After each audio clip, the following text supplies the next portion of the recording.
Hello and welcome to The Build Up. This is the podcast for marketing in the construction industry.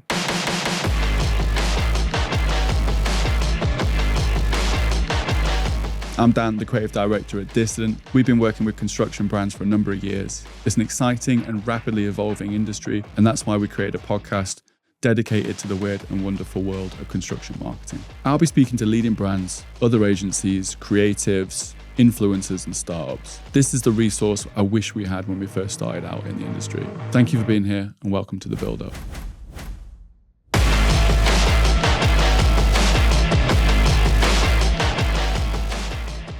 Hello and welcome to The Build Up. I'm Dan, the creative director at Dissident. We are a social-first creative agency working with construction brands to create hard-hitting content and social media marketing. And today I'm joined by Scott Jones, who's one of the co-founders of the Stair Guys. Co-founder, right? Founder, co-owner. There we go. Yeah. We got to get that distinction clear. And I'm really excited for this because we're going to be geeking out about AI. And I came across yourself, Scott, because I put a post out there and I was like, listen, who's using AI in their marketing, specifically in construction? An industry that's, typically quite, or known to be kind of like adverse to technology and emerging tech and stuff like that. Yeah, absolutely. So I was really excited to get you on because you were like, yes, I fucking love it. We use it loads, not just in marketing, but in the business as a whole. So I'm really, really pleased to have you on. Thank you so much for coming. Thank you for having me.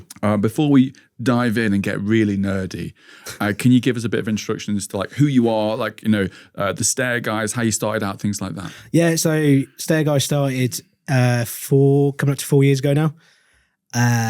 I've worked with stairs, if you like, pretty much my whole working career, except for a little sabbatical at the beginning, which was windows and doors. Straight out of uni, studied marketing, like we said earlier, at uni, specialised in charitable marketing. Okay, that's interesting. But came out the other end sort of thinking that charitable marketing was a load of bullshit, to be totally honest with you. So I spent 6 months writing my thesis or dissertation or whatever you want to call it for a charity based in Hereford, where I'm from. And it was about give, love, gifts is basically what we ended up calling it. So if you've seen in the past,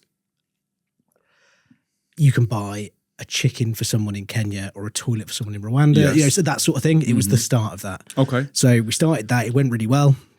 But when I was doing all the book research at the beginning, when you actually had to do it by yourself, I realised where a lot of the charities' money goes. Okay. And it was about the bigger charities, about 30p in the pound, was going to the causes that they support. Because of all the costs. Exactly. So I kind of fell out of the love of the idea. I really wanted to go down that route. Giving back's a big thing for me personally, and also for us as a business and any of the businesses I'm involved with. So yeah, that was it. So anyway, back onto the Stair Guys. Started about 4 years ago. Saw a massive gap in the market.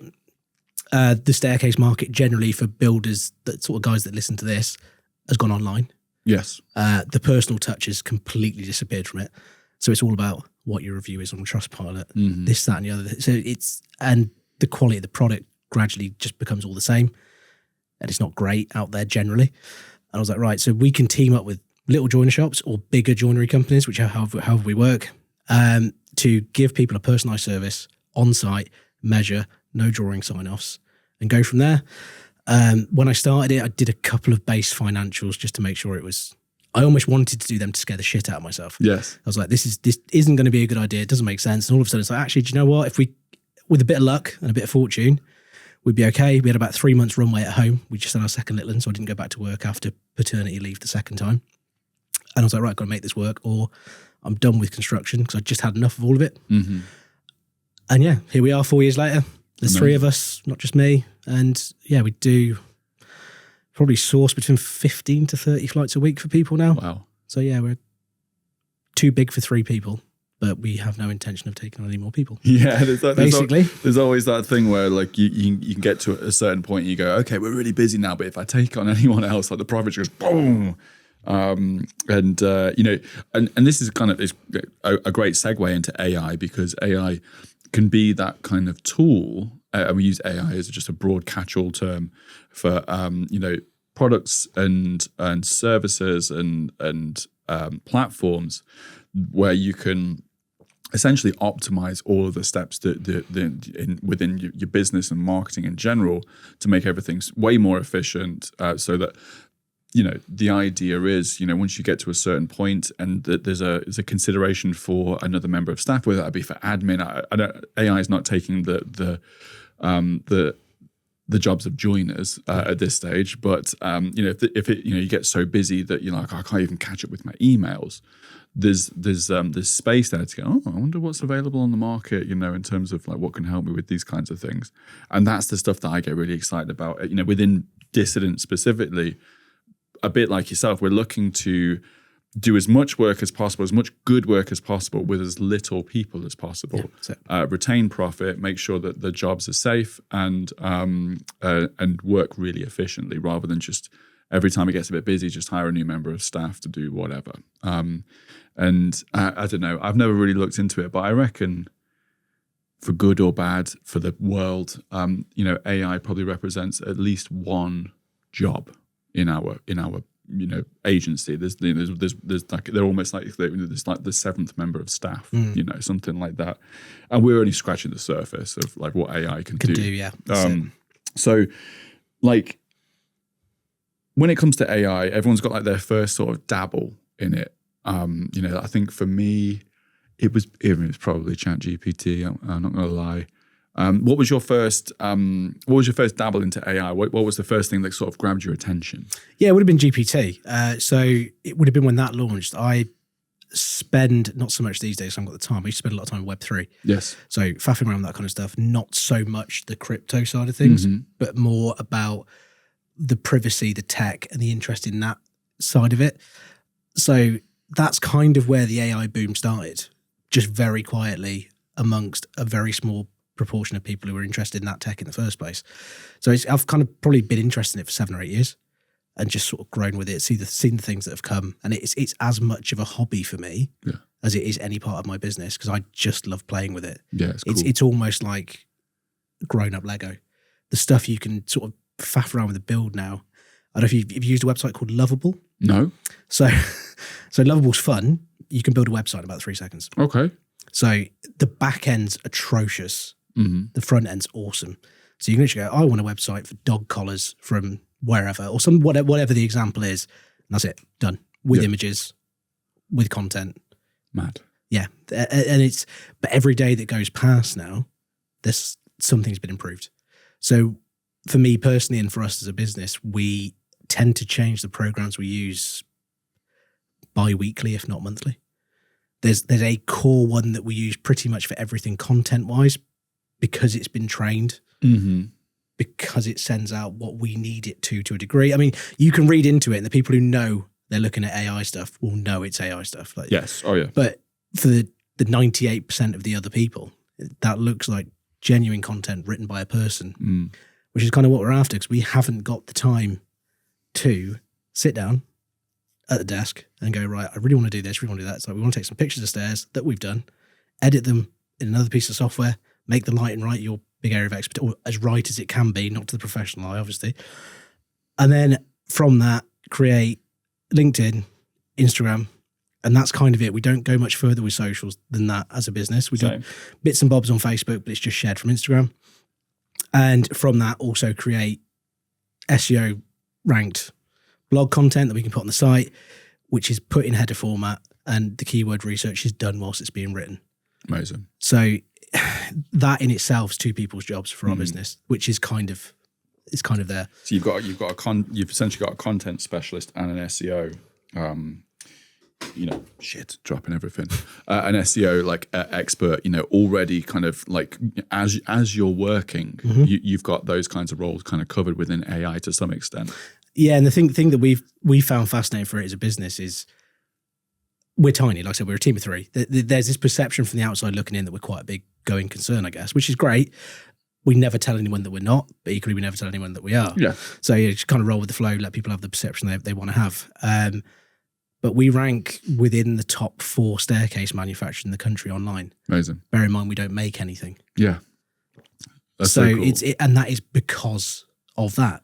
Yeah. Do you think, in terms of like getting to that point, do you think could have, in terms of like how much of a percentage AI has been utilized to get you to that point, could you put a number on that? Do you think like 50% of that is down to the fact that we've implemented AI or I would whatever? say in terms of the online presence, it's all down to AI. Yeah. There will be a 5-10% part there where we utilize services from things like Fiverr and things like that for the integration at the back end of the links to make sure they're going in the right place and they're sort of directed the right way. But other than that, yeah, it's all down to that. So cool.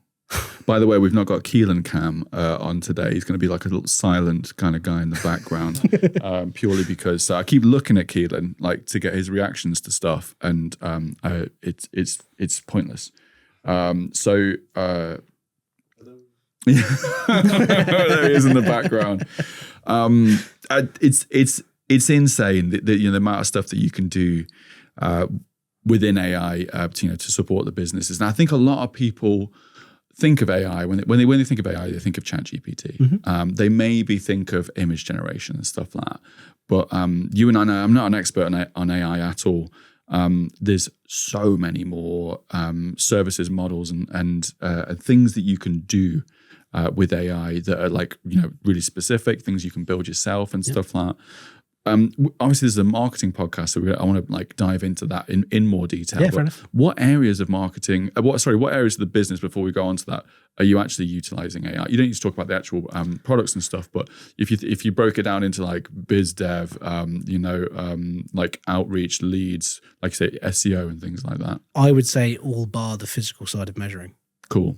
To be honest, in one way or another. Yes. So yeah, it's something that gives us the time to do the things that we enjoy, which is being with the people. There's custom integrations built into our quoting software for like 3D renders. I mean, we can have a quote put together in about 45 seconds. Wicked. So, and that is a bespoke staircase done by that, bosh, sorted, gone. And it doesn't cost much. It's the time. Yeah. And that's what I put a lot of people off. It's what I always say to people, because I don't proclaim to be an expert in any of it either. I'm a hobbyist. You're a nerd. I'm a nerd. Yeah, 100%. Exactly that. Same. So would never tell anyone what to do, but the best thing I always say to people now is play with it. Don't put it into your business. Don't. If you don't know what you're doing with it, there probably can be some massive balls ups in there somewhere. Yes. Because if you don't get used to checking something, it's going to kind of spit out whatever it wants to a degree. So for argument's sake, if you're going to write a blog post, what you want to do is run it through whatever software you're doing, then run it through another piece of software which is plagiarism based, and then also run it through another one which can spell check it and tinker with anything that you need it to. Brilliant. So you can use 3 separate bits of software, all AI, to go through the same thing, start to finish, and you're fine. No one's going to sue you because you've used their words. And if you have, they're kind of used in a slightly different way. So it's kind of tough shit, really. Yeah.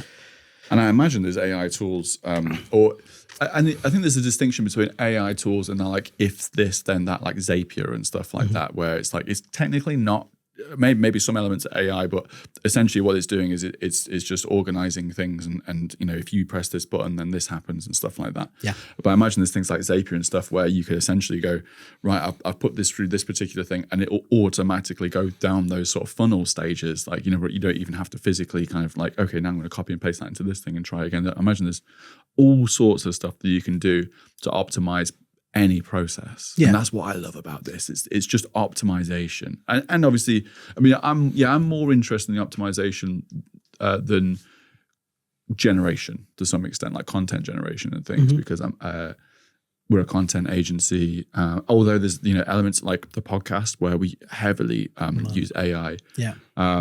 But yeah, for the most part, it's kind of making sure that my team are doing the things that they love to do more than admin, boring stuff. Quoting is a big one. Like we don't utilize AI at all really in quoting. I did think about a very, very simple thing the other day. That essentially when I'm doing quotes, I'll essentially just send the quote and it's broke down: videographer, day rate, production assistant, editing time, travel. Yeah, very, very basic stuff. And then what I want to do is kind of have a system that I only thought about this the other day because I use this kind of thing in lots of other stuff, where I essentially just go, right, I'm just going to jump on the microphone and explain what we're going to be doing on this particular production, what we intend to do, including, what we're doing. Here's the setup with breakdown, we're bringing lights, blah, blah, blah. And then, have AI kind of, repurpose my ramblings into something that's essentially an introduction to this production and what we're going to do for them. Yeah. And that's something that typically I'd have to just write out. And because I'm time poor, I just send the quote. It depends on how much I want the job, obviously. Yeah. But you want all of them, obviously. Yeah. There's some I want more than others, though. You know what I mean? The 7-figure whatevers, that we're prioritizing them. But I think it's fascinating. So you're using it in almost all of your processes. Can you walk us through, specifically how you use AI in terms of your marketing and potentially like lead gen, stuff like that? We haven't really got a marketing strategy, to be brutally honest with you. We never have. Us neither. No, we really don't. I mean, it's kind of chuck it on the wall and see what sticks. Is our approach because it's not costing us anything. Yes. And we're very unique in that we sort of touched on before. We haven't really got any deals or anything with anybody. Therefore, we can just kind of do what we want. Mm-hmm. We can kind of piss off whoever we want. Yep. Which we tend to, not intentionally. Some of it is, but not all the time. And just see what sticks. And we tend to get, 20 to 30 leads a week. Whoa. Generally. We sell some of them because we can't process all of them. Yes. Without taking more people on, which is kind of where we are as a business at the minute, that I just don't like people that much. It's kind of the brutal honesty part of it. Yeah. So I love customers. I've managed people before and I just struggle with it. It's not in my skill set. Yeah. When you get a core team that's like solid, you know what I mean? All you want to do then is just optimize the work so we can, you can generate as much revenue as you can with that core team, I guess. Yeah. Again, we're weird. And I have this conversation with business owners a lot. Revenue doesn't drive me like at all in the slightest. Time drives me. Like I say, I'm involved with 3 or 4 different things anyway. So the less I can spend on this, the more I can spend on that or whatever else I want to do, which is generally more fun than stairs. They're pretty boring, like I was saying before. I mean, they're fucking boring. Let's be honest. They are staircases. They're important in people's houses. Don't get me wrong. This, that, and the other. And they're great to be part of. But as a product, pretty dull. Grand scheme of things. You don't dream about stairs. Not anymore. No. They died like 15 years ago, to be fair. Yeah, they're more nightmares these days. Yeah. I don't know where I was going then, sorry. We were talking specifically about how you utilize AI within your marketing and like lead gen, and so you were talking about the fact that you've got X amount of leads coming in. So I would say predominantly the marketing strategy is from the SEO stuff and the blog content on the site. That's what drives the traffic there. Okay. We don't get a vast amount of leads through social media. Mm-hmm. I tend to see Instagram as a playground. Yes. Generally, it's just fun. Yeah. And it's a bit of a release. It's like a gallery. It really is. We use it in the same respect of the... going slightly off topic of AI, but I put almost too much emphasis on Instagram because it's the platform that I enjoy the most, but it's where we get the least amount of work. Yes, but it's a great opportunity to have that kind of like, here's all the case studies, here's all the work that we've done, here's a bit of personality, and you can see that all in a grid format. Whereas LinkedIn, where we actually generate business, is like you might see a post, you might go on someone's platform, but you're scrolling. It's a lot of text, it's a lot of sharing stuff and things like that. So it's not quite as good for just being like, this is everything that Dissident does. Yes. So I think that's really cool. So you're utilizing AI in your blog posts, in your SEO content creation. SEO content, it drives circa 6,000 hits a month to the website. Amazing. Generally, which we went heavy on the SEO stuff about 2 years ago. After just which wasn't asked about it, to be honest. It wasn't an interest of mine generally then. Tried it. It takes 6 months for any of it to be in any way noticeable. It's black magic, isn't it? It is, yeah. And it's one of those things when you talk to people about that side of things, either into or away from AI, that things like that do not happen like that. Yes. So you're paying people who specialize in SEO a lot of money because they're incredibly good at what they do, and they also write really good copy in essence. But if you can take the copy away from them, that tends to be the most time-consuming thing. And a lot of them are using similar programs. Yes. Probably. They're not writing themselves anymore. No. That you are. And then if you can find people who do the links for you at the back end for like £3.49 a link on Fiverr because they're based in Bangladesh or something. But they're fantastic at what they do. Yes. And that's almost been a bit of a moral crisis for me, the Fiverr stuff, because you see what people are charging and it looks incredibly cheap. Yes. But then I guess you kind of put yourself in their footsteps. And if you go over there, it's a lot of money, but it doesn't make you feel any better. So we always tend to do something with Fiverr and give like a 50% tip as well. It's a tough one, isn't it? That, you're always going to be beholden to a local currency, pay rates and things like that. It's one of those kind of tough things where I think, I don't think like the guys that are doing digital marketing in these companies are in sweatshops. I think that absolutely. I don't think we should feel too bad about the fact that that's their going rate. Because we're not setting them. But it's a tough one. Yeah, I haven't used Fiverr a great deal, and when I have, it's gone horribly wrong. Oh, really? Yeah, I love it. I think it's more because I'm asking too much of it. I'm not, I think the way that you're utilizing Fiverr, I think actually sounds really, really sound. I think, going down the routes of like, a lot of people use Fiverr, like make me a logo and stuff. Oh, no. And it's like, you don't need it for that. You need, especially for big companies, big manufacturers, like stay off Fiverr. But like, things like digital marketing, very specific expertise that if you tried to get that over here, it'd be $5,000, per go or whatever. Yeah. And on Fiverr, it's a lot more affordable. Then go for it. Yeah, exactly that. Yeah. So I mean, and it's just as weird of a crisis than I guess you could have the argument of like use AI. You're sort of taking a job away from somebody. Someone will have that kind of thing, and it is a moral thing. A really good example of this is we used to pay a guy who's a good friend of mine to write our case studies. So he's a really, really good copywriter. He knew our tone of voice. I would say I'm an okay copywriter, but he's much, much better. So I would have this case study. It's a campaign, a production, or whatever for a particular brand. Here's all the imagery and stuff like that. I need a case study.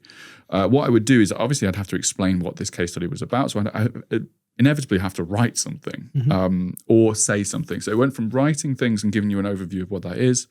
And then he would, go and make some copy around that. I'd make some tweaks to that, and then that'd be it. That'd be the case study done.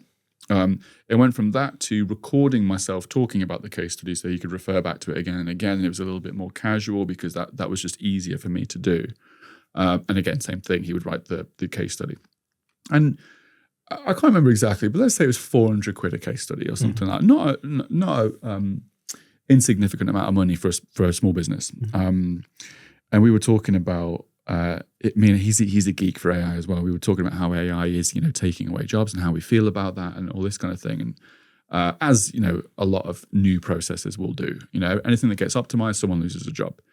And I said, I'm not that concerned about it, And he was like, well, like, you don't pay me for case studies anymore because you use AI. There's a really good example of £450 that I used to make that I now don't because AI exists. Yeah. And how I use that AI now is, I take examples of case studies that we've written in the past, explain the tone of voice, heavy prompting in ChatGPT to be like, this is exactly how I want case studies to be made. And then all I do is I essentially go on a Zoom call with myself, talk about the case study, take the transcription, chuck it into ChatGPT, and it generates a case study which is pretty damn close to all the other case studies that we've had in the past.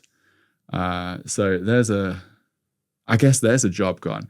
But the interesting thing is, like, he's a big AI expert as well. So he's like a big advocate for it. Yeah. And what a lot of these, copywriting is probably the one that's been hit the most in marketing, right? Yeah.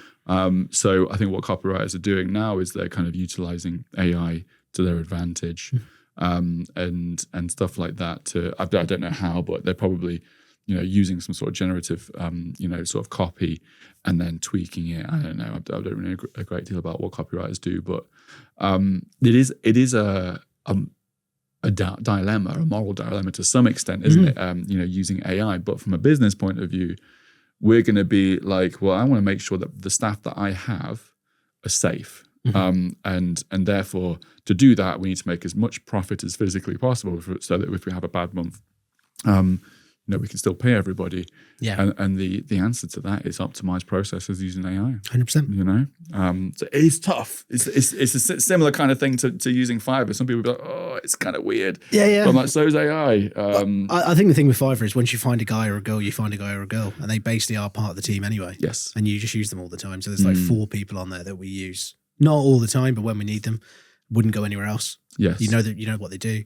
I mean, that's really, really good for press releases. If you ever get involved with them, there's really good people on there for that, especially if you want to get a specific message out there sent to the right people rather than it coming from you directly. So that works. But the way I look at it with jobs as the Stair Guys, it can't replace jobs that were never there in the first place. Exactly. So I get the dilemma, but what it has done is it's got us to a point that we actually need more people.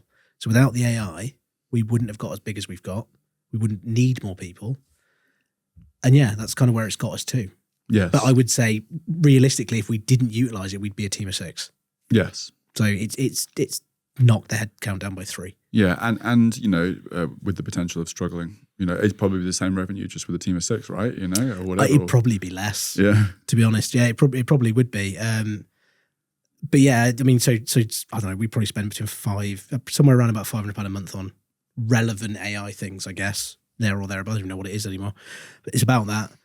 If we had 3 people, you could just say that's about 90 grand. Yes. Before you take into account pension, taxes, holidays. It doesn't sleep. It doesn't stop. No. So absolutely not. It's probably worth. Yeah. I couldn't even put a financial sum on it as to what it's worth to us as a business.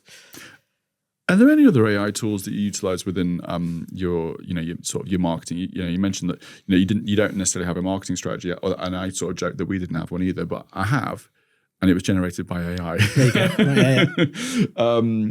And I can go on a tangent on that because I actually asked. It was again ChatGPT, which again we've sort of joked about the fact that it's almost like AI Junior, for a lot of people, but it's a great jumping off point. Where I actually asked ChatGPT to act as my marketing manager with several years experience. And I asked it to interview me to figure out what the marketing strategy was. So rather than just generate a marketing strategy, it was asking me questions relevant to the marketing strategy based on revenue goals, areas of interest, who our target market was and stuff like that. Yeah. To some extent, it was relatively successful in creating that marketing strategy, which is a strategy that would go, yep, I totally could have written that if I wanted to, but that took me an afternoon as opposed to a week. Yeah, I get it. Which is absolutely mad. Are there any other sort of like tips and tricks that you can, or utilizations of AI that you can recommend, especially I think probably, across the gambit, small businesses, large businesses, that you think these are areas within marketing that you think you could really utilize AI? I think for small businesses, it's the great leveler. Mm-hmm. I really do. And I took my wife owns a small business as well, and she's not into it as much. Mm-hmm. Different market. She's not in construction or anything like that. And it's like you need to do this because nobody else in your field does it. Mm-hmm. You will end up being at the front of your field, this, that, and the other. And it's the same thing for either small manufacturers or builders or joiners or whatever. And content creators, to be honest, you can spend 25 hours a week editing your own shit if you want to. And saying how good you are at doing it, that's fine. Or you can do it in 30 minutes. Might not be quite as clean, but you can spend time with your family again. Yes. So, like I say, genuinely, the tip is play with it. Yes. Whatever it is. And never rely solely on one program, ever. Just become curious because I do, it's got to a point now where it's become so mainstream, kind of. If people don't get on board, it's like the mobile phone again. Yes. There will be a generation of people that get left behind, and it's going to be really hard to play catch up with it. Mm-hmm. Personally, and definitely business-wise, now's the time to really start playing and properly fucking about with it and trying to make it break. Not utilising it in your business yet. You want, I mean, anyone who plays that, you want 6-12 months of faffing around with it in the background before you even let it anywhere near the thing that's most important to you.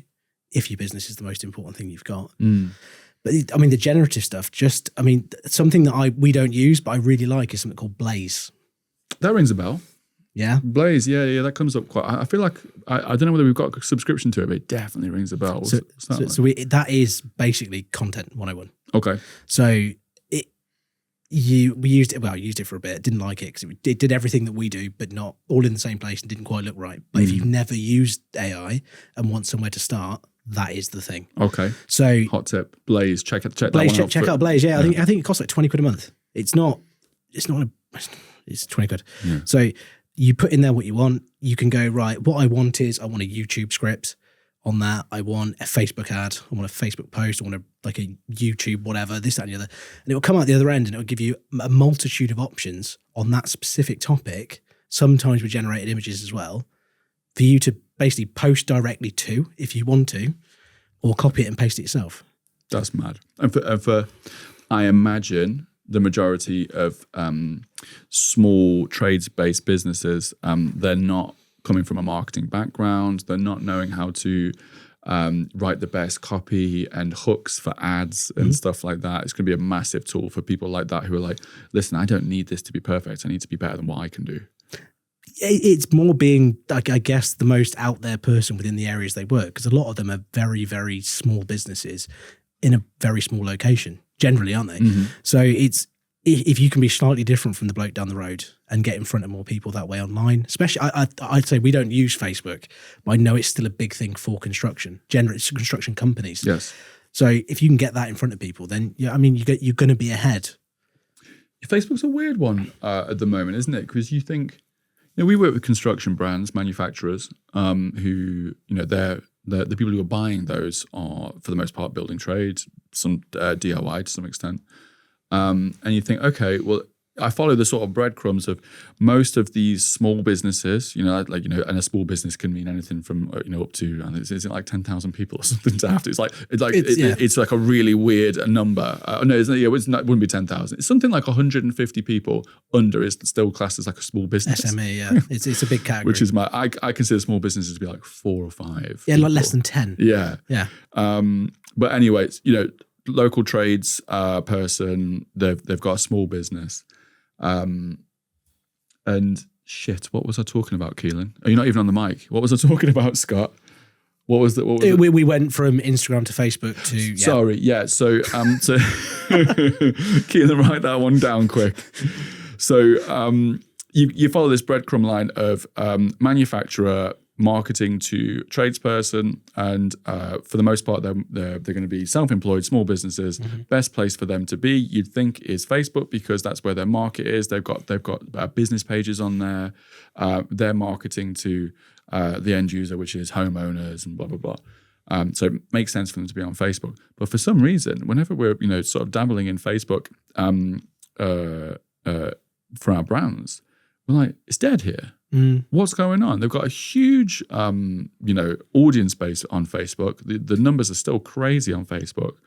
You put a post out on there, does nothing. And I'm like, I don't know how they can penalize, people more on Facebook. And you think they'd just be crazy numbers, but for the most part, we're a bit like you. We just kind of auto post to Facebook and leave it alone. I think the only time you can get any real success on Facebook, as a brand, as a manufacturer, is with ads, Yeah, I don't know. We do the occasional sort of, boosted reel or whatever when it's a really nice thing that we've done in the areas that, that's the one good thing about Meta. You can be so targeted with who you want to see that. To within like a square kilometre, it's insane. So we've basically got our target profile set up there. If there's something we ever think, that looks smart, this will go down well there. Let's go. There always tends to be a lead or two from it, but I'd never run it all the time. No. Because it then kind of looks a bit, sort of disingenuous almost that you are needing to do it. But like I say, we don't get that much work from it anyway. I think again, it's a bit weird for construction brands and also for perhaps service-based businesses. Still very much a usable and effective tool, but I think e-commerce brands, anyone that's selling anything online, it's still an amazing platform for those guys, which is cool. Can you give us any insights then into kind of what other areas of AI that you really nerd out about? Not necessarily like what you use, although it could be, but just there's certain areas you think, this would be, for anyone that's like either a small business or even like a large manufacturer, this is the kind of shit that we should be checking out. I'll do it more from a personal view than a business point of view. I love the image generation stuff because that's come on leaps and bounds. It used to be tossed, didn't it? I don't. Again, it was all down to the prompts. I mean, it depends on when you started getting involved with it. You only really had Midjourney, which you used to have to use through Discord. Yes, and that was it. I mean, is that not the case anymore? You don't have to use with it Midjourney. I don't know. I don't use it anymore. Yeah. I think it's still the case. Okay, so it's weird. It's not very accessible for your general. I imagine what your general trade is going to be like, looking at Discord, going, "What the fuck? What the fuck is this?" It's a weird place as well. It's kind of like Craigslist on steroids. It's a bizarre place. But yeah, so that was the only way you could do it, and you get some really cool shit out there, like really cool early doors. And it got better and better and better. And then, yeah, we use a multitude of things. I use a multitude of things just to fuck about with because I just find it fascinating. And how often they update it. I mean, the updates can be like every 12 hours on some of the things. Mad. It's just moving at such a pace. So, I'm trying to think of the other programs that we've used like throughout doing it and that have been really helpful. We don't use anymore, and not because of any particular reason. Ad Creative AI was a really good one. Okay. Again, really inexpensive. You can do it I think you can do it for free. I'm sure there's a free option for it, where if you do social ads, if you do this, that, and the other, similar to what we were talking about outside with your YouTube thumbnails. Yes. That's the sort of thing you can do on there. Mad. Really quickly. And they've got the old, this is what it's going to be out of 100 score, which is all bullshit anyway. Yeah. But you can basically set your brand colors, put your logo in there and come up with your own images, some text, but the text isn't great on it, but the images are really, really crisp and quite handy. That's quite a fun one to piss around with. I imagine you can do A/B testing on stuff like that as well, kind of where you can generate essentially 2 or 3 different ads. It comes up with like 50. Mad. You can just keep on going. It's insane. That's the big thing, when we're trying to generate ads for ourselves and for the brands that we work with. Ideally you want to be doing A/B testing, so you want to be testing not just the copy but the creative that's on these particular ads. We want to be doing at least 2. It just takes time. As we can go, well, here's the one that we want to. Even better, if here's our design of this particular ad. This is what we've created on our own, and this is the copy that we want to have, and we've written all of that stuff. So that's all first party stuff. Now can you generate like several versions of this so that we can test them? That's amazing, because otherwise you'd have to literally just go back to the designer make me another one, more copy. That's huge. We're even seeing that with we're seeing this a lot with like YouTube as well, where you can test. I think it's up to 3 or 4. I'm not quite 100% sure. Like thumbnails and titles for all of your videos, and it will disperse them and then very quickly pick the one that within the first X amount of time is performing the best and just picks that. That's mad. But having something that can generate that kind of stuff as opposed to making it yourself is huge, because Keelan knows firsthand that like YouTube thumbnails are a ball ache, aren't they? You think it's going to be dead easy? You think it's something that's like a little extra bit for the podcast. You'll think, we'll do that, and then it takes like half a day. Oh yeah, I get it. Yeah. The thing is, I've never been au fait with like Photoshop and things like that you'll use. It gets like Photoshop got my tits. Trying to play about with it. We had it for years. My partner's a textile designer, so she used it all the time when she was designing and stuff. It's like it costs a fortune. Yep. And it's no better, in my opinion. I'm not a professional, by the way, so don't. That's like Canva. Yeah. No, not Canva. No, I don't. No, we don't use Canva. Mate, don't knock Canva. It's decent. You leave Canva alone. Yeah. No, so we don't use Canva, but it's no different. I mean, I'll tell you after. There's an app you can get on your iPhone that costs £10, which I think is as good as Photoshop if you've got time to fuck about with it. Yeah. It's one of those things. And Adobe are a bunch of twats as well. Sorry, I'll cut that bit out. But we tried to cancel it, and it was just a ball ache. Was it? Oh, it's horrific. Yeah, we spent a fortune a month on Adobe. Yeah. So having 6 people that need to use Adobe Suite. I can imagine, yeah. And we were just looking into it, kind of off topic. We were looking into Cinema 4D the other day, which is like 3D design, animation, CGI, that kind of stuff. Jesus Christ. It's just the costs just keep going up. Who knew creativity could be so expensive? Have you got a tool that you've used over the time that you've been playing around with AI that's just become indispensable? Even if you don't use it necessarily now, is there like sort of one tool that you think, do you know what? If I could only use one tool that you're allowed to share. I can share anyways. Perplexity. What's that called? Perplexity. Perplexity.ai. Talk us through that. That is, in essence, it's ChatGPT, but it's live to the second. Okay.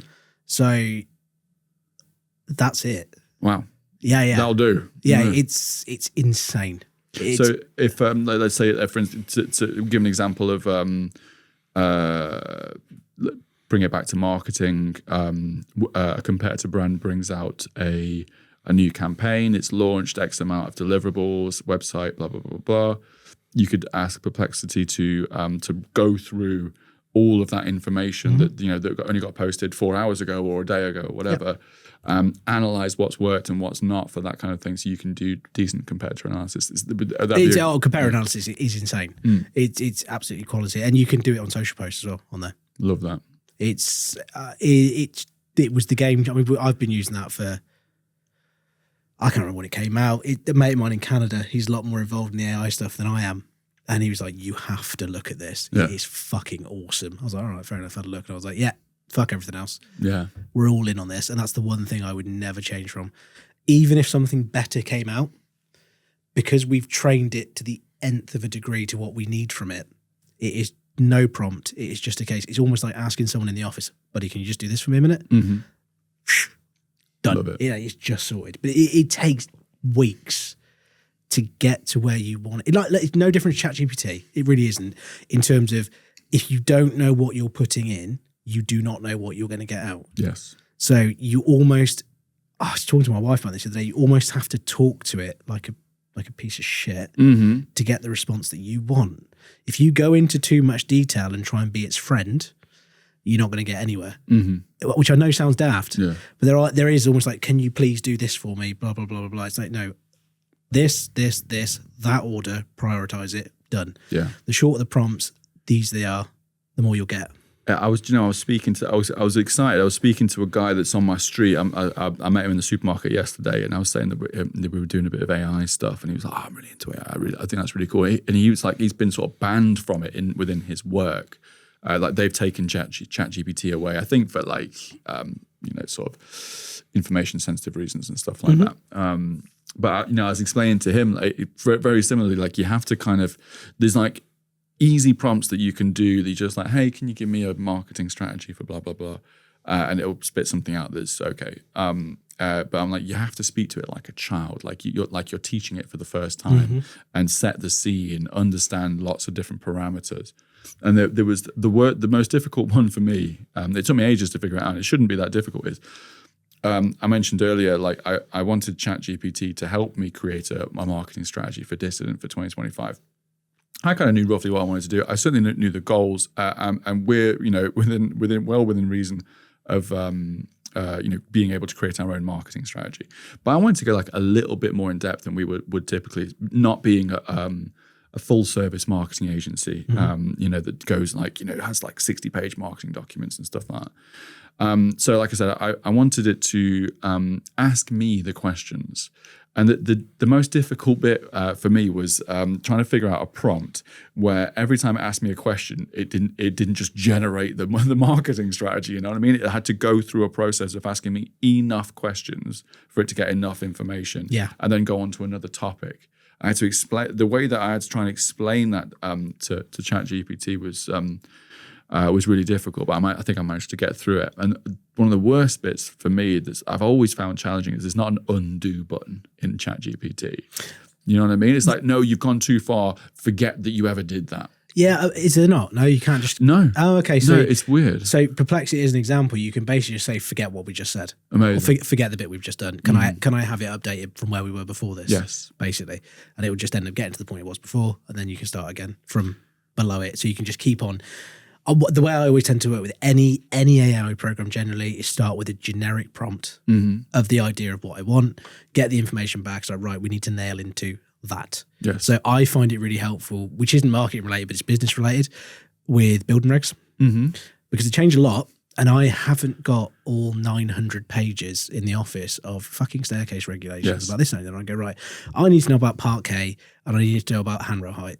For argument's sake, I know it all anyway, but I just need to know that. Bang, right, 3 seconds. Whilst I'm on the phone to somebody, yeah, this is what it needs to be. Love that.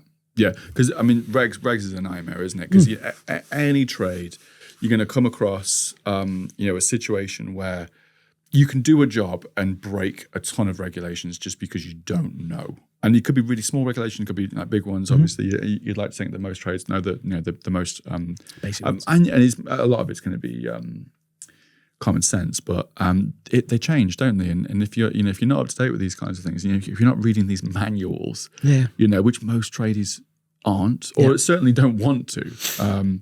But if you can get something like Perplexity, where it's, like you say, it's to the minute or whatever, to the hour, you can kind of get it to sort of scour that thing and say, okay, give me an and even if you weren't sure, you could get them to point you to the reference. You could. So that's the other thing with it as well. So say if you do something, copy it off there, put it on there. At the bottom of it, you got a citation list. It's pre-built in. You have to delete that. So again, what I'll always do is go through it. Have you fact checked this? Whatever you're using, do that. It doesn't mean it's going to be 100% accurate, but you'd be surprised what changes when you simply ask any IO program that. Yes. So is this all correct? Have you fact checked? Let me just check. ... Comes up again, totally different. So I love that. What I'm finding with AI tools, especially as it gets more and more popular, more and more companies are creating and developing AI tools on various models, is you come across these little hidden gems. These like no one knows about this and it's really cool. Are there any that you can recommend to our audience of marketers and small business owners in construction? Any that you come across that you're like, I don't think anyone really knows about this, but it's actually really good, even if it does one small thing? I think Perplexity would be one of them. Yeah. I think because the whole market is fixated with the whole market, I would say maybe 2% of the population get involved with AI. Of that, 98% of them, when they think AI, think ChatGPT. Yes. So I think anything outside of ChatGPT is a gem because nobody else literally sways away from it. Yes. It's like ChatGPT is okay. It's a good entry level thing. It's probably the most confusing out of all of them. Therefore, just go through it. But yeah, that would be the gem. I mean, there's others. There's something called Sintra, which is quite good. I've come across that one. Yeah, it's okay. It's okay for specific. This what do they sell it as? It's almost like an army of bots, basically. So you've got a content thing, you've got this, that, the other thing. It's interesting. They got the little cool little characters, little astronaut things almost. Yeah, that's it. So we utilize one of them, just one, no more, for email. So they're set up on all of our emails. We get an email. All of us get an email from our own emails. About, I think it's 7:30 every morning of, this is what happened yesterday. I prioritized it for you. This is what you didn't get back to. This is what you need to do today. Yes. It's like, fuck me, that is just insane. Yeah. Again, we haven't got the resources or the finances available to have, like Tom and I probably could have a PA, realistically each, in all fairness. But that is a massive job, but it's just quite labor intensive for someone just to keep on going through and checking this, that, and the other. And she goes, that's what you need to do. Here's a tick list. Mark it off when you're done. If you haven't done it, I'll remind you again tomorrow. Love that. Does it do anything like file your emails away and stuff like that as well? Have you got to do that manually? I've not faffed around with it that much. Honestly, I only use it for that, and I just thought I've not dug into it far enough to look into what it actually does. I just love that bit at the minute, without tinkering with it. I clicked onto an ad the other day for something. It must have heard my inner thoughts on email management, because it is the biggest part of my day. Because not only do I get a lot of emails come through, and saying that, I mean, I know people that get hundreds of emails a day and it's all rubbish. And I have this thing of like, I want to get back to inbox zero. That's my thing. You're exactly the same as me. So I use my emails almost like a to-do list as well as my to-do list. And so every day I'm trying to get back to inbox zero, or at least get it down so that I don't have to scroll. I've got like 5 or 6 emails. It's single digits. Yeah, get it. Yeah. And then, but so a lot of my time during the day, because I'm obsessed with this inbox zero thing, is just dragging emails to a folder that's that specific client or that podcast or whatever, because all of my team, quite rightly so, CC me into every single email that's relevant to me.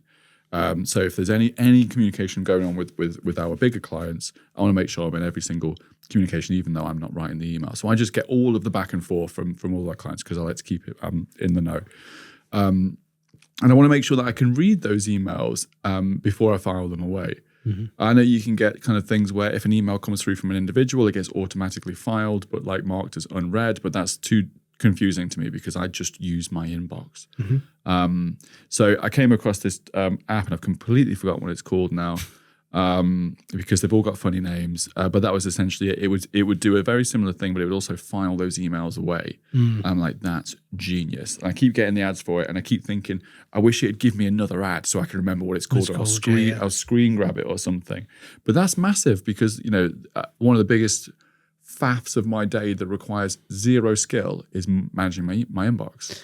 And that's an incredible use of AI as far as I'm concerned. Yeah, I'm just incredibly skeptical of it, but I'm a massive privacy guy. Yeah. Online wise, it again, that just dates back to the Web3 stuff. And I'm really skeptical of a lot of it. So I do really tread carefully what does and doesn't have any of my stuff, because you never know mainly who it's going to get sold to more than anything else. Not that the AI is ever going to creep out your computer and come and get you the night. Yeah. Do you know what I mean? But it's, I'm big on personal information and it just being yours. Man, how do you even manage stuff like that? You know what I mean? Like, you know, especially for the layman who's just like, is this legit? Is this safe? You know what I mean? Like, there must be companies out there that can kind of look into the back end and go, I would steer clear of this one or something like that. What you can do, I mean, you could, you have an AI to check an AI. Yeah. So if you're looking at something and you're using ChatGPT or Perplexity or whatever, so right, here's this website, read their privacy notice and tell me exactly what they will and won't do or sell about me. And if you don't like it, get off there. You know, if it's only one party in all the things you're doing that you're semi-comfortable or maybe a bit uncomfortable using, stick to one. But yes. Also, a lot of people on that asked about their personal information. No. I am a bit funny like it. It's a big deal to me. Yeah, so. I mean, there's places where, you know, there's places where passwords and information are stored where if someone got a hold of that, they could ruin my life. You know what I mean? I'm like, I'm terrified of someone finding where that stuff is and how to access it. Yeah. And you know, I hate that kind of thing of like passwords, email, you know, contact details, date of birth, all that kind of stuff. Anytime someone rings me to do like a security check, you know, if it's like my insurance brokers or something like that, like asking me for my date of birth, I'm like, who wants to know? Who are you? Are you legit? No, I hate stuff like that. Same as you. It's like, do you know what? I'll ring you back on your office number. Yeah. Yeah. Were you just ringing me? It's like, yeah, why are you being such a dick? Oh, sorry. I'm really apologise. I'm really skeptical. And I'm like, we're turning into old people that are just like, no, we don't trust you. Exactly. You know? I've seen Watchdog. Yeah, that's it. So, like Sintra, I quite like the idea of that from that perspective. I mean, I'll go in briefly into kind of how I utilize AI in very like specific ways that have helped my business, and hopefully that can help other businesses, especially in the construction sector. So I talked about the way that I create case studies. Super simple. Record yourself talking about that case study very casually to yourself on a Zoom call or a Teams call. Have that transcription somehow recorded and put into something like ChatGPT or Perplexity or something like that. And have it, you know, based on prompting it to make sure that it's getting your tone of voice right, all of the facts and figures. You know, I had mine where I like to sort of base my case studies into like almost like a format of who is the client, what were they asking for, what were we expecting to deliver, blah, blah, blah, you know, the results and my final sort of thoughts on the case study. So it kind of formats it in that particular way.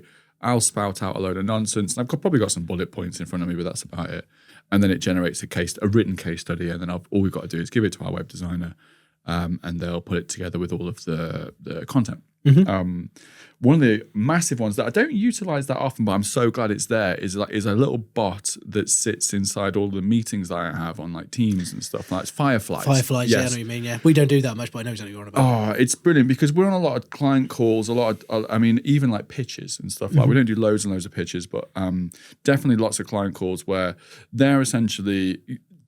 The construction industry is a bit of a nightmare for not giving us a good brief. There's some great companies out there that are giving really detailed briefs, but because it's old school, and that's why this podcast exists to kind of try and bring it into the modern day, marketing into the modern day, is you know, the briefs on the back of a fag packet, or it's just, you know, here's what I want, and there's a couple of problems with that. If someone says I want a video that does this, or I want a campaign, or I want blah blah blah blah, and it's all word of mouth, from the client. We've got nothing sort of in writing to be like, well, you asked for this and we delivered it, but you're now saying that you didn't want that or whatever. Not that this is necessary. I think it has happened before, but certainly not recently. there used to be that thing where send me an email because I want the paper trail. Now I've got the paper trail because anytime we're on a phone call or a meeting, it's being transcribed. I've got that for future reference.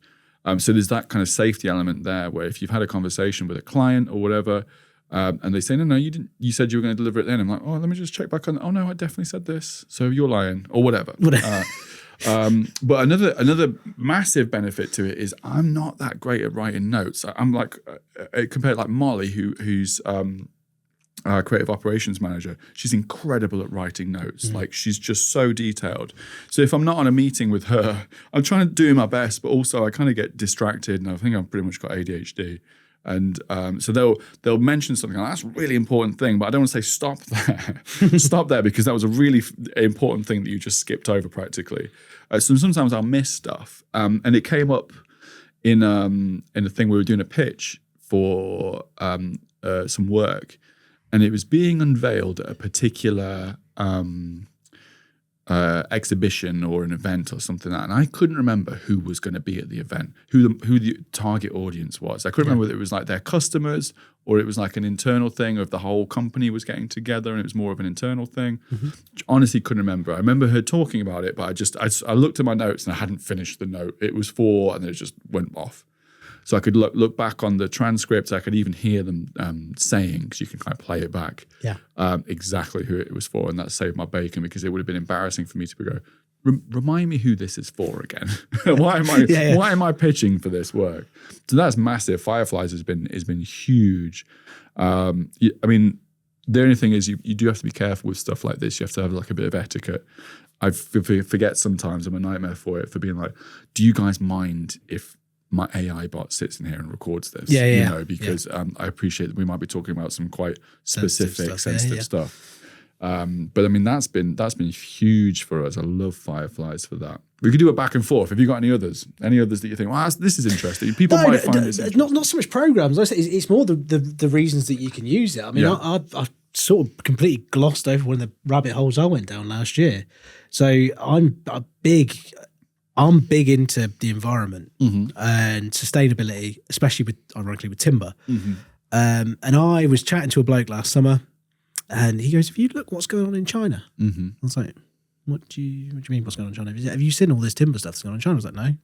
Literally just put it in there and put it in there. Came out, and I was like, "Fuck me, this is big. This is bad."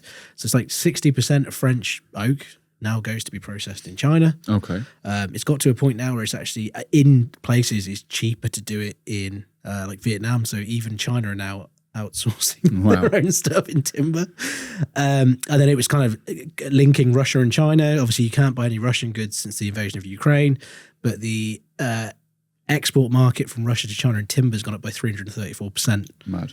Since so I was like linking all these things together, and I wouldn't have been able to get to where I got to. It was sort of Christmas time. I had a meeting with a supplier and said, "Look, we're going European. Yes, everything. Like we can't do that. It's like I do not want anything that comes out of Asia, like at all.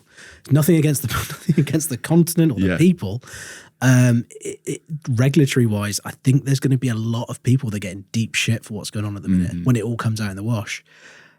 So we wouldn't have been able to make a massive drastic change to our business operation like that as quickly as we did, because it was just like, right, this is going on. We need to get the fuck out of here and refocus what we're doing, where we're getting from, or go where we're going to, whatever. And it's funny now, sort of the early part of this year, watching others follow suit. It's sort of I don't know if they're seeing the same thing or what have you. And it's just like, wow, without an AI program, I heard something from a guy talking to him casually, looked into it. I wouldn't have been able to find half the stuff I found. No, it's almost like going back to university days of having to like cross-reference books and things that are online and stuff. Bibliographies and all that sort of stuff. Trying to find that information. Oh, that I found this book. All this kind of stuff. You can just go AI, super quick. Tell me what your tell me about this information. Also cite your resources so I can actually go and see if that's a primary resource or whatever, and get that information. That is huge. And I've got a coach that I speak with every other week, and I'll talk about some of the problems that we're going through. Not problems, but stuff that I have to go through with the business. And I've got this idea. I'm not quite sure how to do it. I'm kind of putting this off a little bit. Blah blah blah. And it would just say, if you ask ChatGPT. Have you asked whatever? Because you go, no, I didn't. And you're like, well, why don't you ask ChatGPT? Like, I've got this idea. I don't know whether I'll do it or not. I've got this idea for a sock brand for the construction industry because I want to have a little stake in construction, fashion, and workwear and stuff like that. But I don't want to. It's already quite saturated. But I don't think anyone's thinking about socks a great deal. and I'm quite nerdy about socks, so I was like, well, that could be a little in for us. And I quite like to develop a sock that's great for the construction industry. But I don't know where to start. And he's like, have you asked ChatGPT? I'm like, oh, shit. You can literally just ask, like, okay, I'm this person, I'm looking to do this. What are the first steps that I should be looking at when looking into where to source socks from? What are the first steps? What are the things I need to consider? Is this a viable business option? You know what I mean? Given the fact that I probably want to sell them for this, I've probably not got a great market. Can you tell me about the market? And it's going to spit out that information that it may not be massively accurate all the time, but it's going to give you a really good sort of jumping off point. And a lot of people kind of forget that you can just ask it questions and it not just be like, generate me this. It can just give you information. And especially it sounds great that Perplexity, right? Is like a little bit more up-to-date information. Yeah, you're not working on the internet from 2 years ago, basically. No. It's the big thing. I'm going to write that down. But you say it's worth paying for it. It's like, I don't know, it's like $14.95 or something a month. Yeah. The free version's fine. It's good to play about with to begin with, but pay for the extras because what you end up with, they have their own built engine, but you can use Claude, you can use ChatGPT. So it's almost like a Google of AI. So you can use different models within it. So it's really handy. But yeah, no, I think with it as well, you said about sort of that market being saturated. I don't think any market's truly saturated if you do something differently anyway. Yes. At the end of the day, I don't know. I think that a lot of construction in general, it tends to be price driven as opposed to value driven or whatever else driven. So, with your sock idea, that if you've got a quirky pair of socks and you know you can get a pair of socks for $5, but they're £7.50, but they're different for argument's sake, chances are people are going to pay £7.50 for them. Yes, yeah, that's it. I think the socks thing. I sort of thought, well, you do your research into socks for the construction industry. There aren't anybody really. Yeah. There'll be brands that make clothes that also do socks. You know what I mean? But they're not necessarily. They're almost like a rebrand of another sock, which is something I didn't want to do. I wanted to physically create a sock from scratch. Single one or pairs? Well, it depends on the market. We'll see. I don't know how many one-legged tradespeople are in, but I want to cater to those guys, obviously. Yeah, 100%. Yeah.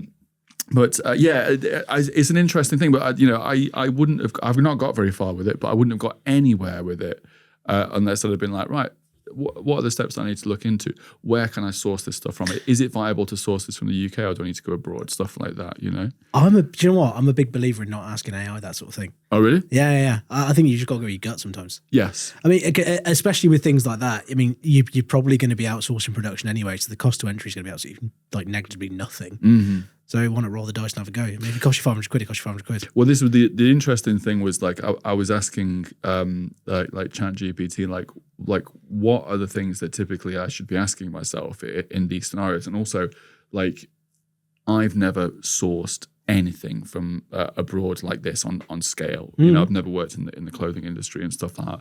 Where do I even begin? And they're like, well, okay, you can do a Google search first of all. But there are brokers that you can go to for these kinds of things. And I didn't even know that kind of stuff existed unless I'd sort of spoken to ChatGPT, and it gave me a bit of an insight, and then it gave me like an inroad to actually starting to do my own research into that kind of stuff. And I think I'll make it happen at some stage. Why not? I'm looking at Ukraine, weirdly. As a manufacturer, I thought, well, that'd be quite cool because they're going for a tough time. Yeah, a lot of the clothing stuff from memory tends to come from Portugal as well. Turkey, Portugal, China, obviously, and Bangladesh maybe. But Bangladesh probably, yeah. You want to go to the place where your shipping's going to be the least, and I guess the quality is going to be okay, and you've got a lower minimum order value. Yeah, I mean, most important thing. My first port of call, we've gone off topic massively. Sorry. My first port of call was actually the UK. I wanted to first of all see if it was I get that. the UK. Fuck no chance. We went through that last year when we were going through this whole thing of sort of moving away from Asia, and it was the only thing we couldn't do from Europe is metal spindles. Yes. Because even if you get them made over here, the raw material's Chinese. Yes. But you're spending, I think it was about 500% more on the finished good to have them made over here. So, well, if the raw material's coming from there anyway, I'm going to have to get off my high horse here for the sake of the business. Yeah. So yeah, it's difficult at times. It really is. It'd be in an ideal world, you'd have everything manufactured in the UK and everything would be great. You'd be looking after the economy and blah blah blah. But it's, for a lot of businesses, it's just not viable, and that's just the world we live in. We're all in the same world, so you've got that, I guess. You know what I mean? Yeah. There's loads and loads of AI stuff that we would talk about, and I think we've gone through quite a few different tools that I think would benefit the audience specifically. Can you think of any, Key?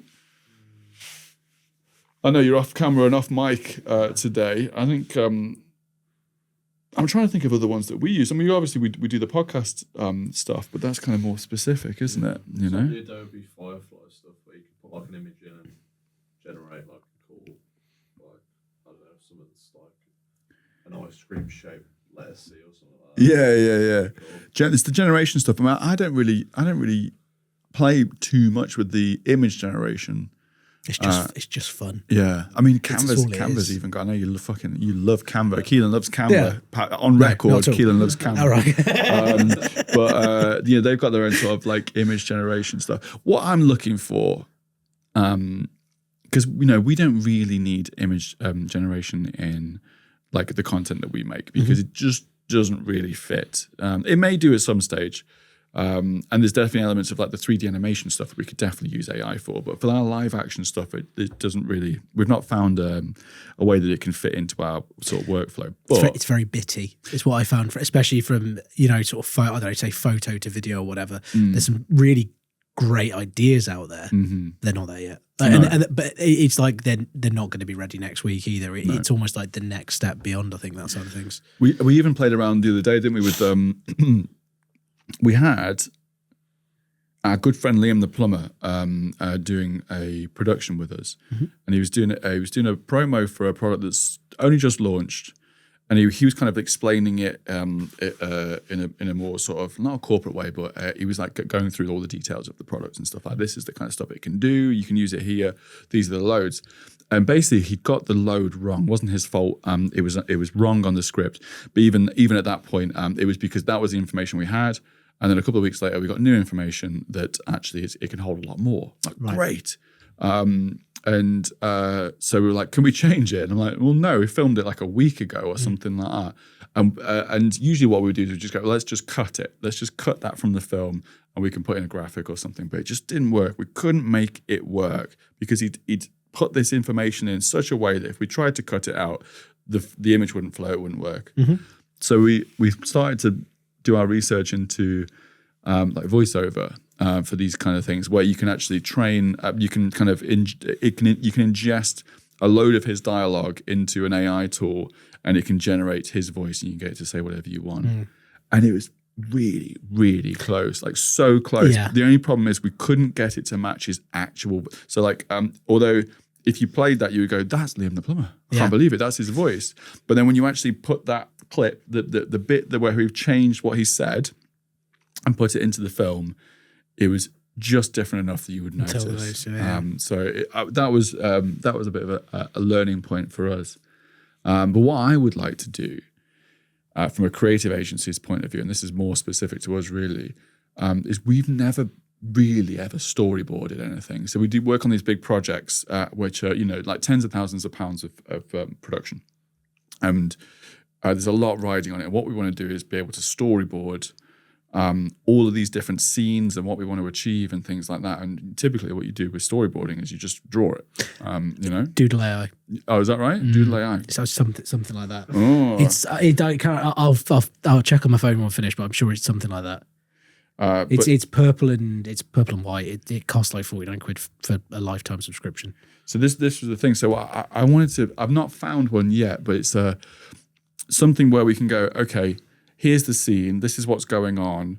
Maybe give it some reference material. But I'm like, we're going to go to a close-up of this person, then we're going to go to a wide, then we're going to kind of follow them in a car or something like that. It's going to generate all of these images that are kind of on brand for this particular production or something like that. So we can actually storyboard that out. That would be amazing, because it's like, storyboarding is so expensive if you try and actually get a physical, it's that thing, like I say, is so cool. Because we don't use it for work. Again, this is just me being a little nerding out big time. Found it, I was like, it's $49, and I was like, fuck it. Yeah, this looks like something I've never seen before. Let's just have a play, and I think it'd be really, really good for educational purposes. Yes, to be honest. So it sets up on exactly for storyboarding. So it's whatever it is, 9:16 widescreen in essence, and not the other way around, 16 by 9 rather. Is it 16? Yeah, it's, you always go lengthways. Whichever way around it is, but yeah. So it sets it up for storyboarding, and you get X number of credits, whatever they are. So that you've got stock images you can put in there, but then also, right, I want, I don't know, a giraffe riding a horse or whatever, and it'll come up with that, go on there, and it will, as it's going, it will draw it. Amazing. But you don't have to have it drawn it, but you literally got a person's hand just there going, oh yeah. It's, me and my kids had so much fun playing around with that. I think I saw that. I've seen like people use that kind of thing. But yeah, essentially getting all these different, and ideally what I would have it do is actually generate like lifelike imagery, even though it can be like a bit more artistic, but it's got the lighting, it's got the color, it's got all that kind of stuff in there, and then just kind of be like, right, okay, this is the first thing. It's a wide shot of a cafe, someone's walking to the door, and then it goes to a close up of them opening the door, that kind of thing. So within it, I'm pretty sure it depends on how deep the layers go on it. You can input a JPEG or a PNG, and it creates a vector file from it basically. Wicked. So it can go, but I think it only goes 100 deep. So you might not get all the lighting looks that you want from it because it's limited that end. But better than, because at the moment all we do is just do a shot list. So we explain it, we explain what we're going to do, but you've got to use your imagination. I've got an idea in my head of what that looks like, but they're like a non-creative, or just even someone else on my team goes, what the fuck, I don't know about. Yeah, you get that, yeah. So that'd be on that note. What are the limitations you're finding in AI? Because we're finding they can take you up to a certain point, and then to cross over that sort of threshold is kind of like the imagery is a bit weird or blah blah blah. What are the annoying little limitations that you're finding while using AI? I don't think there really are any. Image generation, probably yes. Yeah. But if you know what you're after, but you're going there for a specific thing, you tend to get what you want. Generally, if you're so again, it is all just a case of start from something generic with a background idea, then prompt it down the routes of.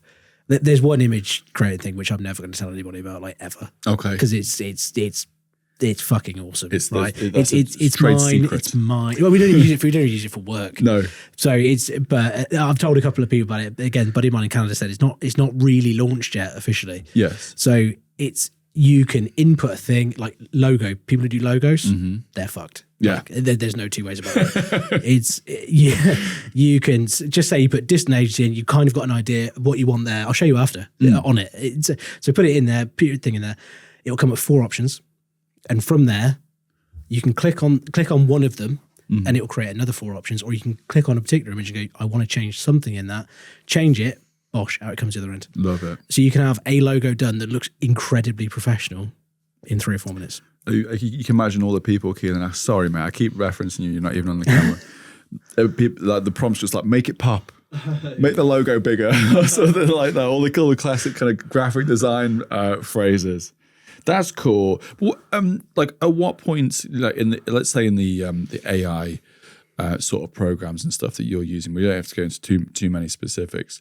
At what point do you have to step in and put a human element into there? Do you think? Like, can you give us an example of just like, okay, there's certain elements, like for instance, like blog post writing. Like, are there points where you have to just sort of like, at what point do you go, now I need to take control? No, the only input I put is at the beginning. Right. So, like I say, there's heavy reliance on it. Blog posts are a good example of it. It will be, right, I want this based off this. Come up with it, give it a quick, don't read it properly. I mean, you can get skim reading AIs as well. So you can just AI to AI, and it's fine.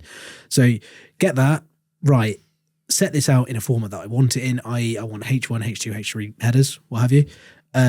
Make sure you've done keyword research on this particular part of the staircase market, rank it for keywords and everything else, and then chuck it through the plagiarism one, chuck it through the copywriting one, send it to the web guy, and he posts it up, and it's done.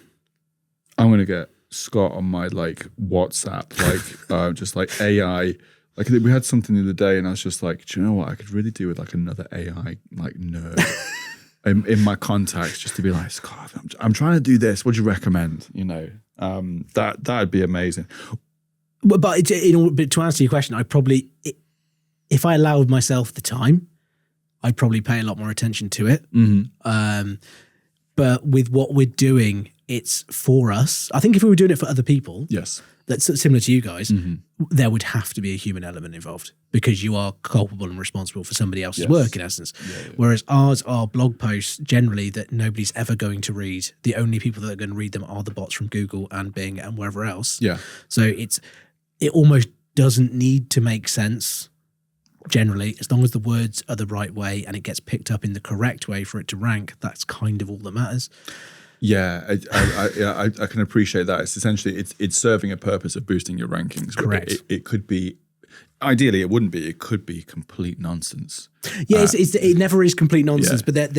But when I've kind of skimmed over in the past, like, I mean, wording wise, that's a bit sort of shaky. But equally, I'm really dyslexic. Mm-hmm. So even if I wanted to check my own work, none of it makes fucking sense to me anyway. No. So it's kind of it's almost been a godsend, all of that. And I'm really glad all of it wasn't about when I did my studying, because I wouldn't have got half of what I got at university without. Well, if I had AI, I wouldn't have learned anything. Yeah. All I'd have done is just taken all the shortcuts I do now, basically. Do you know what I always find interesting when I speak to people like Scott, is like we're having this conversation now, and you could totally be from another agency. Like the way that you like communicate and the way that you present yourself and stuff. And I've always said this about trades and the construction industry in general, is that the two are so akin to each other: creativity and the creative industry, and construction. I feel like it's the same use of the brain. It's the same. It's all the same sides and areas and stuff. Like you could totally be from another creative agency geeking out to me about AI from a creative and marketing perspective. I suspect because you've got a marketing background to some extent. Exactly, yeah. And I don't proclaim to be a tradesperson either. No, okay, fair enough. Really you work in construction, though. Well, I supply to tradespeople. Okay. But it is and we've got tradespeople who work with us, for us, sub to, whatever. But yeah, I am not skilled enough to call myself a tradesperson, and I am acutely aware of that as well. Yeah, anytime we pick up a drill, look, you can just tell. You can just tell we're creative. It's turned on the wrong way. Yeah, honestly, it's a nightmare. What if you could invent an AI tool? Let's say that there's an area of your business, especially an area of marketing. If you could kind of like fantasize like. I'd like an AI tool that does this, and I can't quite find one that exists that does this perfectly yet. What would it be, do you think? For me, it'd be a design tool. It wouldn't be a market. Well, it kind of would be a marketing thing in the back end. It wouldn't be at the front end. So it would be, right, I can go to site, I can take an iPad or whatever sort of devicey thing you want to use. I can measure what I need to measure. I can type it all in. And from that, I have a technical drawing straight away. And I have a 3D render straight away, which I can send straight. We've looked at it. We've started faffing around with it. But, I mean, I am not experienced enough to do the coding for it. No. And the worst thing is if I can code to a basic level, incredibly basic. Yes.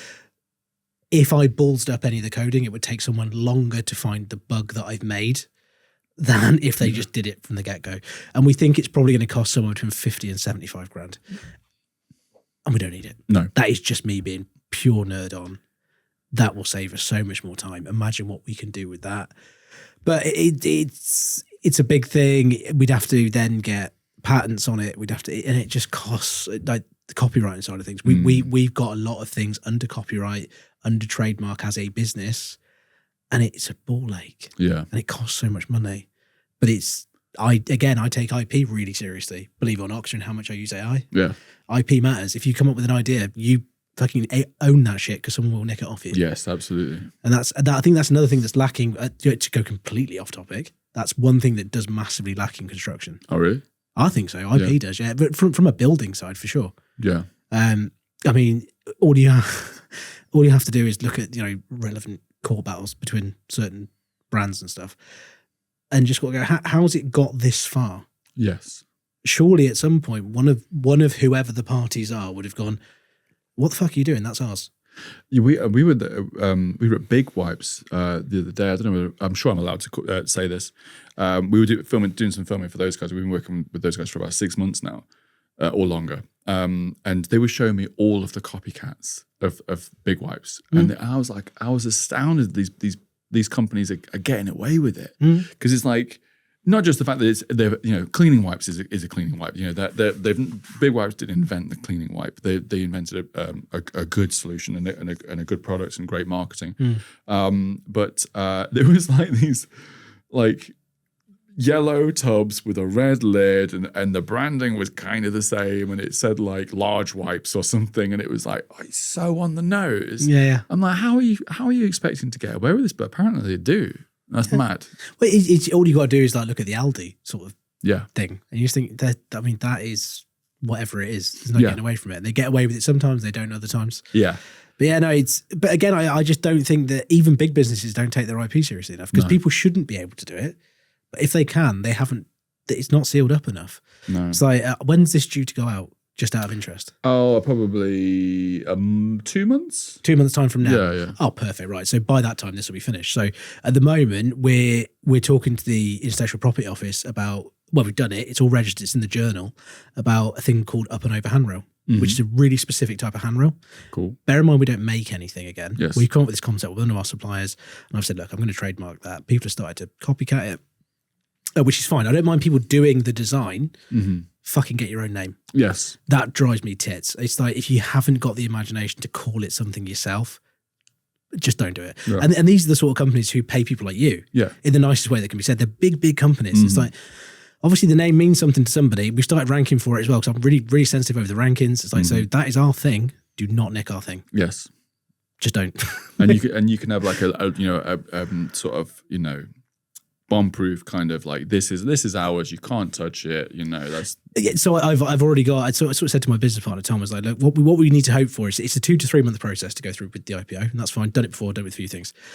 It's long and strenuous, but we've got cease and desist letters ready, spoken to lawyers and been like, look, where do we stand on this? Like, well, you've gotten by the bollocks. So I don't want to sue anybody. No. It's just a case of come up with your own ideas. Yeah. Leave it alone. Copy the thing, not an issue. It's a bit of wood cut a specific way, fixed a specific way. We cannot put a pattern on that. No. Not trying to, but call it something else. Yeah. So important. But that's what I'm saying with Big Wipes as the example, and whatever else may be going on at the minute. You're big enough to know that you shouldn't need to get it that far. I mean, this is just me, and it's just me and Tom basically going, that's ours. Back the fuck off. Yeah. And this is how we're going to do it. We're going to do it under this category, this category, this category, this category. It's going to cost 500 quid or whatever it is. But if anyone ever goes after it, then it's legal, and that's it. Absolutely. That's another area that ChatGPT, on a slight tangent, and AI in general, I imagine a lot of like law firms isn't probably the right term, but there's people who kind of draw out contracts and stuff like that. Like, I'm not sure how bomb-proof these things are, but we used to have a thing where when we wanted to create a contract, we would have to pay someone a couple of grand. Yeah. And every time it needed changing, we'd have to pay them a bit more. For here's a video. We're going to do the video production. You're going to give us X amount of money at this point. If you don't give us that, we're going to charge interest on this. Blah blah blah. All these different terms and all the things that we want to do to make sure that we can work with a company for 12 months for a lot of money. And so expensive. But now I can just like verbal diarrhea at ChatGPT and just go, these are all the things that we intend to do. These are the things that we expect back. Write as a contract on that, and away you go. It probably isn't going to be like super tight legally, but then I don't know any contracts that are really. Well, you'd be surprised. I mean, again, Perplexity is a brilliant thing. I've written and signed 2 contracts in the last month. Wicked. Written off that, and I don't know if you use DocuSign. Yes, that's actually not an AI thing, but that is awesome as well. Yeah. Just as a piece of tech, it's like, wow. Yeah. That saves sending so much shit out at the post or actually going to see people. It's like done. Because the thing we took to Parliament on Wednesday last week, we had 17 of the I don't go 16, just so I lowball it. 16 of the biggest staircase manufacturers in the country supporting Amanda Martin's tool theft bill, and approached all of them. I was like, look, this is what we're doing. Could really do your signature as a company rather than you as an individual. Is that okay? They're like, yeah, right. Send it all over to them. I'm like, what the fuck's this? It's like, well, this is the thing now that it's not a contract, but you can just put your name there. It will do your little squiggle. You can date it, and it's done. And that just means you're part of it. They're like, how do you know about this shit? It's like, this isn't new tech. This is by no means is new. But that's how we've been doing DocuSign for years now, but yeah, it's cool. It's clever shit. It's amazing, yeah. But you sort of think like construction generally is miles behind. Joinery within construction is 10 years behind that again. Wow. We are by far and away the part of the industry that is so far behind anything else. It's a joke. Mad. Yeah. I feel like I'm AI'd out. It's exhausting. Scott, is there any questions that I should have asked you, or is there any parting words of wisdom, or anything that you think, I wish I'd talked about this that I haven't asked you about? No, I don't think so, because it was never really about work for me. It was about the tech, which is kind of what we said in the first place. So it was never about going, hi, we're the Stair Guys, this, that, and the other. So no, not really. It's just the nerdy out stuff. 100%, yeah. I think it's about kind of like empowering our audience, construction marketers, small business owners, founders, whatever, other agencies, on like kind of what's available, sort of help them reimagine what AI is and how it can be used to optimize the business. I think the people who are going to benefit from this the most are the small business owners, for 100%. Sure. Well, that's it. I think the only piece of it wouldn't even be advice. It would be the thing I'd say is, I think I've said it 3 or 4 times already, is play with it. Play with it, get used to it, have fun with it. Yeah. Don't implement it in your business straight away, because it's a recipe for disaster if you do it in the wrong way. Get used to what you're doing. And the more you use it, the less it sounds like AI. Yeah. If you just copy something into whichever program you're using, it's going to come out and sound nothing like you. It's going to look disingenuous, and you'll kind of fuck before you started. So just go on the basis of training something. Whatever you choose, there's so many good things out there. It hasn't got to be ChatGPT. It hasn't got to be Perplexity. It could be whatever. Train something up, get it in a brand voice, and go from there. Use Blaze. That genuinely, if you've got no experience, use Blaze. Yeah. It's 25, 26 quid a month, whatever it is. Use it for a month. If you don't enjoy it, cancel it. But just see what you can get out of it for 25 quid. Amazing. It's not going to get any cheaper. Yeah, that's a hot take. Go check out Blaze. If you're unsure, check out Blaze first. Are you happy for it to be like contacted if anyone's got any questions about like AI? We're both saying we're not necessarily experts. We're just nerds. Yeah. But are you happy for people to be like, hey, what do you think about this and stuff like that? You can get me on LinkedIn. It's just Daniel Moore. You can speak to us on Instagram, which is what's the Dissident handle? Dissident Agency, isn't it? Yeah, just at Dissident Agency. You'd think I'd know that.